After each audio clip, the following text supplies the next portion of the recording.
Trabaho o lakwatsa? Under fire ngayon si Health Secretary Ted Herbosa dahil sa pagbibiyahe niya pa Switzerland. Kasama umano ang 14 na opisyal. Narito ang exclusive agenda report ni Isaiah Mirafuentes ng Abante.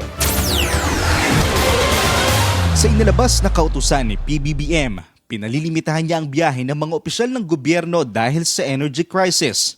Pinaliwala umano ito ni Health Secretary Ted Herbosa. Sa dokumentong nakuha ng Billionaire News Channel, lumipad papuntang Geneva, Switzerland si Herbosa ngayong buwan. Pero tila naging field trip ito dahil 14 na opisyal ang bitbit ng kalihim. Kabilang sa kanyang mga isinama ay mga USEC, direktor at medical officer. Ang masaklap, umabot daw sa 5.26 million pesos ang naggasta rito. Ayon kay Iloilo Representative Janet Garina, dati ring Health Secretary, 3 lang dapat ang isinasama sa mga official travel. Ang ginagastos mo sa biyahe ay pera ng taong bayan. Ilang BHW na ang kailangan ng mga kagamitan. Ilang gamot na ang mabibili niyan para sa baba. Ilan ng doktor at nurse ang pwedeng bayaran yan. Sa karanasan din daw ni Garin, 2 to 3 days lang dapat ang official travel. Pero base sa dokumento, May 17 to 23 ang nakalagay. Dagdag dito ang kanilang travel time. Kaya kung susumahin, umabot ito ng 10 araw.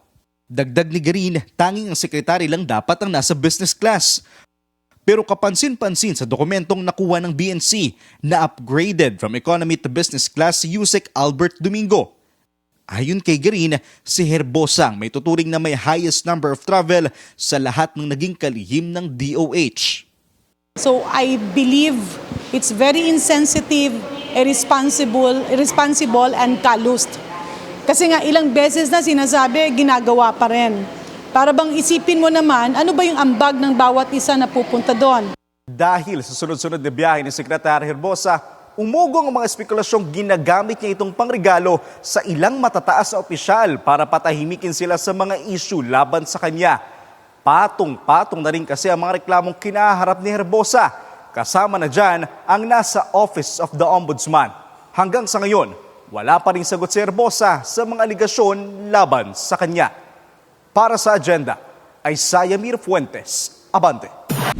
Manatiling nakatutok sa Billionaire News Channel. Sumubaybay sa aming social media accounts at mag-subscribe sa aming YouTube channel para sa mga bago at eksklusibong balita.